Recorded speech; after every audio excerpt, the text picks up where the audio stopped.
Hey guys, it's the end of the night and I have been itching to highlight my hair for the longest time. So I was like, what is the easiest way to do this? Like, how should I do it? Should I do the scrunch method that I did last time? If you want to watch that video, you can see it over here, and just softly highlight a money piece. But I've been really itching to do a strong money piece. I just think it's so cool. My bangs are finally at the length that I like. I feel like they're really cute. They're kind of sculpting my cheekbone and they're just like at that perfect length that I can just see the blonde popping. So I don't know how it's gonna lift. I know my hair lifts pretty well. This is virgin hair and we're using bleach. This is gonna be a little risky because I've never done it before. So we're gonna have to do a bleach and then a toner in order to put the color back in the hair. Because what bleach does is it removes all melanin from the hair. It completely strips pigment from the hair. And then we have to add back pigment into the hair once we get to the level that we like. So I'm gonna be using some foils. And these are not fancy foils. This is literally a roll that I got from the dollar store that I just cut up. And the reason we need foils is because foil conducts heat, and we need heat in order to open the hair, open the cuticles, so that the bleach can do its job by removing melanin. If you don't use foils, I'm pretty sure it will still lift if the hair is like a level 6 or lighter, but anything darker than that, foil is usually necessary. For the bleach, I'm using Blondor by Wella. This is the best product out there. It's very gentle, it's very beautiful. I have to make a disclaimer that I am a professional artist, so if you need help in purchasing any of these products, please read the labels, please keep yourself protected, wear a mask so you're not inhaling the bleach, wear gloves too. So we're gonna need some gloves.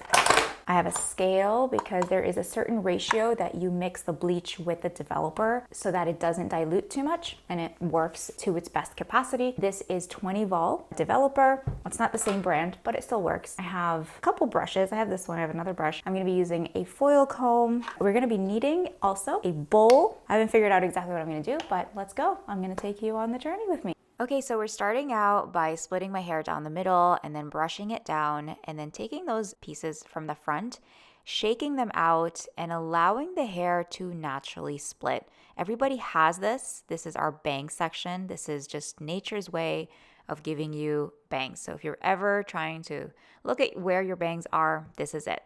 And I'm taking off the top of the triangle. Now, when your hair splits, it usually lines up with the arch of your brow bone, which is quite fascinating. And I'm being really precise about how much hair I'm holding in the bangs area. So now I'm mixing the bleach. This is 1:1 ratio, 20 volume with the powder, and I'm using a comb instead of a whisk. I'm backcombing the top, and you'll see in a second that I realized this was not a very good idea. This is attempt number 1. I just grabbed the whole section and I slapped the bleach on it, and then I realized, hold on a second, this is a lot of hair, even though I have very fine hair. I wiped it off, starting over, and now I'm taking horizontal, thinner, and smaller sections. I'm saturating the hair completely with the bleach and making sure that it is completely covered with the bleach, especially because my hair is quite dark. It's not too light. You just want to make sure that it's going to be super even. I'm using a Framar brush here. The brush really matters, okay? Like if you're gonna use a cheaper brush, a lot of the cheaper brushes hold on to the product a lot and they don't distribute the color or the bleach evenly on the hair. So Framar is my favorite. Framar is such a solid brand. Their brushes just are so precise. It really matters how precise your brushes are when you're doing any type of color application. I use this same brush for root applications in the salon, and now I'm using it to bleach. And I love that the end is like a type of foil comb, so you can really divide the hair really well. And it comes down to really precision and really clean color application. So I just folded the foils on one side and now we're moving on to the other side. And as you can see, I'm really saturating the hair with the bleach and pushing the bleach into the hair to make sure that it is saturated on both sides. Because sometimes we'll apply bleach on top, but there won't be any bleach on the bottom. And a lot of professionals will apply the bleach on the foil before they put it on the hair. So that could be a nice trick that you can use if you're doing this at home. You can apply a layer of bleach, then the hair, then another layer of bleach, and that just sandwiches the hair in the middle, making sure that you get an even distribution of bleach all over the hair. Now remember, at the roots, the hair may lift faster than the rest of the hair because of our body heat. Okay, now we're checking in on the hair. It's still looking pretty yellow. So I resaturated the hair with bleach just to refresh it, just because sometimes the hair will just dry up. And so I wanted to give it a fighting chance and add a little bit more bleach. I waited another 15 minutes for a total of 35 minutes. And then I didn't want to leave it on for any longer than that because my hair is so fine and fragile. Especially the hair around our hairline tends to be a lot more fragile, a lot more breakable. You know, we always get that breakage around the hairline. So you have to be really careful with your bangs, and you don't want to lose them, you don't want to break them off.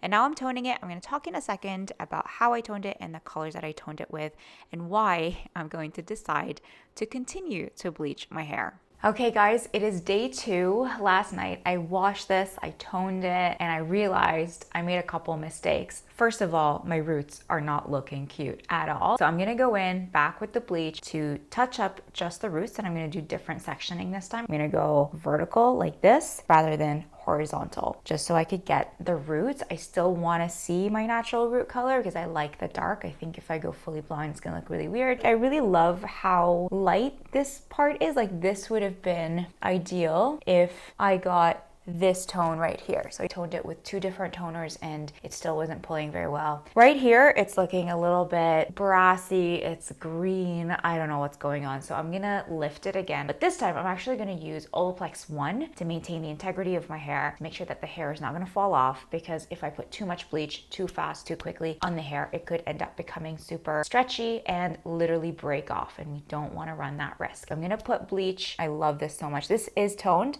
with an 8NA, so 8 is the level 8. N stands for natural and A stands for ash. So I mixed an 8N with an 8NA, and I just feel like it just wasn't strong enough. I think down here it's probably more of a level 7. There must be some old toner on here or something. All right, so let's go. Let's put some bleach back on. We're starting off super strong with Olaplex 1 mixed in with the bleach and separating the blonde pieces from the rest of the hair. This is why it's so important that when you first start out, you have very clean, precise lines. You know exactly where the hair naturally splits. It just makes your life so much easier, because if you do need to re-bleach some of these pieces, you know exactly where the sections are and you're able to kind of pick it out. You're still gonna have to pick out some blonde pieces that'll just go haywire and just try to hide, but you gotta pull them back in as much as you possibly can. So I'm taking very thin slices. These are not weaves, these are called slices, and we're doing vertical sections. It is very thin. The thinner the hair, the better, because you know that the bleach is going to saturate it.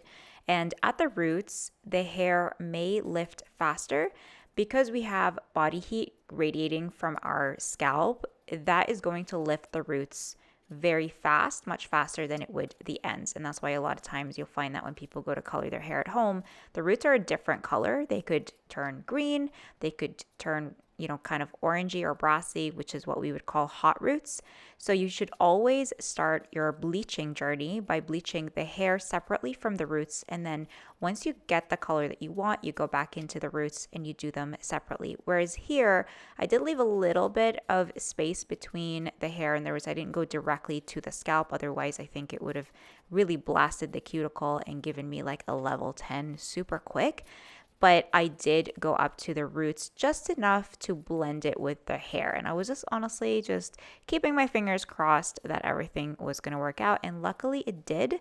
You can always add a shadow root later on, which is a darker toner, to blend that line from the shadow root to the rest of the hair. But we can keep that for another video. That's a little advanced for this video. This is just a first time attempt at bleaching my hair.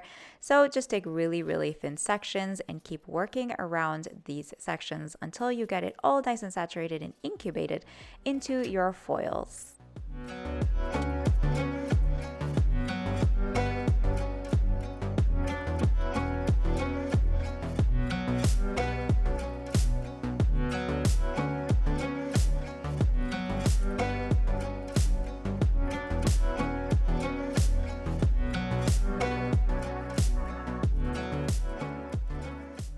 Alright guys, my camera died, so I just wanted to show you how beautiful the hair looks now. Generally, you want the color to look like the inside of a banana peel. Look at this, this is beautiful. So I could tone this to a level 8. I think we got it finally up to a level 8. This looks stunning. This looks so good. I'm gonna go tone it and I will be right back. I gotta show you guys how amazing this looks. This is perfect. So because we used Olaplex, my hair is not gooey. I didn't leave it on to over process for too long. I used 20 vol. And if you leave on the 20 vol for too long, it can end up ruining your hair and it will just turn into mush and it will just break off completely. So you gotta be very careful. Oh my God, this looks absolutely stunning. This is the exact level that I wanted. Oh, so good. This looks so good. Okay, I'm gonna rinse it in the sink now. So I'm mixing a 7N, which is a 7 natural, because I have some pieces in there that I don't think the 8 will take. Ideally, I do want an 8N. So this is 8, level 8 natural ash. And the ash is going to be cooling down any warmth. The 7 is just so that I can remove any orange. Usually the 7s usually will kill any orange there. Roots look really light. The ends look still a little bit darker. So to neutralize everything, we're gonna try this one. And we're gonna add Olaplex in there too. And that is going to strengthen my hair a second time. The two toners I'm using are from Joico Lumishine. The volume is a 5 volume, so it lifts the hair just a little bit. I'm adding a little bit of Olaplex in there, just slapping it on all over, making sure that the hair is fully saturated. Now we're going in with the blow dry. I don't love the color. I love the placement. I love that it's brighter than before, but it's just not exactly how bright I want it, and I didn't really love it. So now we're going in a third time and we're bleaching it again. We're taking very, very thin sections, horizontal sections, and I'm going right at the root exactly how I did it before. I like the placement. I think the placement was looking really good and very precise. But this time, instead of folding the foils, I'm going to be sandwiching the hair in between two foils and leaving it straight. So I'm just going to take it like this, and then I'm going to flip it right back and keep it nice and incubated in there, just so that the color can lift evenly, because I noticed that there was a lot of unevenness in my hair. So just to make everything really even and precise, I decided to do it like this instead of folding the foils. I'm using the same brush as before, and you can see there I just removed a little bit of color. If you get any of that bleach at the root, it can end up creating really big bleeds and it can look really messy, and you'd have to go back in and color it. So if you see any mishaps or any bleach that's gone where it's not supposed to, make sure you take it off right away. I do want to quickly mention that whenever we use Olaplex in the bleach, it actually slows down the lifting time. So if I hadn't used any Olaplex in the bleach, I would have been able to get a much faster, much cleaner lift. But because of Olaplex, it's strengthening the hair at the same time as it is bleaching and lifting the pigment. And what that does is it actually slows down the lifting time.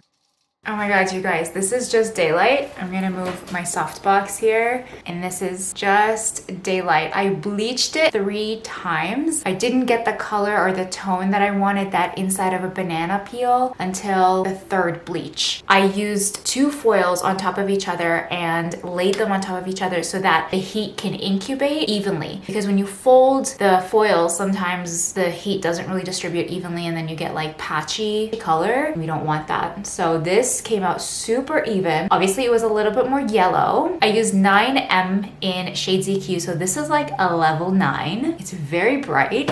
I'm gonna turn on my studio lights and we'll see the difference. Okay, studio lights on. Holy moly, I am obsessed. This is exactly what I wanted. I want it to be bright. I want it to be like a beautiful neutral blonde that wasn't like too ashy, because I have a golden undertone. I'm olive. So I used Olaplex in my toner and in the bleach when I did it the 2nd and 3rd time to maintain the integrity of my hair. Especially the 3rd time, I put the Olaplex in my toner as well, and that sits for 20 minutes, and that really strengthens the hair. You'll see right here, our hairs in the front are extremely fragile, like very fragile. They could easily break off, especially for someone who has very fine hair like myself. I'm gonna try to find a dark surface here so you guys can see how thin and little my hairs are. I've had these fried off so many times by hairdressers that just wanted to get me in and out really quickly. And now I'm just gonna pull at the hair. Look at how strong this is. There is literally no elasticity at all. That means that all the bonds and all the little skeletons inside the hair are together. I was just doing my nails. All of the skeletons and the bonds in the hair are still intact, and this cannot make me any happier. I don't really use heat on my hair, so it's really important if you're gonna go blonde, if you're gonna bleach your hair, don't do heat damage. damage. Like, just take care of your hair, and always use Olaplex 1 if you're gonna go see a hairdresser. L'Oreal has a bond building technology line as well, and Redken has one too that I know a lot of people love. So if you're gonna do this at home, make sure you use some type of a bond building line that's gonna help your hair go slow, go easy, go gentle. I will always recommend that you see a professional at least the first time, and then you can tone at home. You guys let me know what you think in the comments. This looks so freaking good. I'm still bothered by the fact that the ends here are still a little bit yellow. Like, I love this tone. I wish the ends were a little bit brighter, so I might do one last bleach by the end of this week. I just love how bright my face looks. So yeah, this is it. This is so cool. I'm so excited about this. You guys let me know in the comments what you think, and I will see you in the next video. Bye.